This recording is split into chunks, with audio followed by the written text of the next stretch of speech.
অশ্বত্থামার মৃত্যু হল।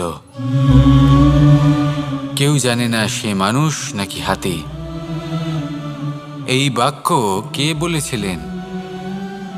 সাক্ষাৎ ধর্মরাজ যুধিষ্ঠির। সেই যুধিষ্ঠির যিনি নিজের জীবনে কখনো মিথ্যে বলেননি, কিন্তু উনি এমন কিছু নির্বাচন করেছিলেন যার জন্য চিরকাল শুধুই মহারাজ যুধিষ্ঠির হয়ে থেকে গেলেন। কখনো অভিমন্যুর সমান হতে পারলেন না। যখন দ্যুতক্রীড়ার আমন্ত্রণ এসেছিল তখন মহারাজ যুধিষ্ঠির সেটা অস্বীকার করতেই পারতেন, কিন্তু করলেন না।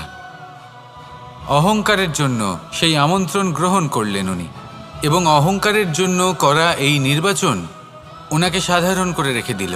নিজের গুরু দ্রোণাচার্যকে পরাজিত করার জন্য একটি মিথ্যে কথা বলেছিলেন। অশ্বত্থামা মারা পড়েছে, আর তারপর গ্লানিমাখা কণ্ঠে ধীর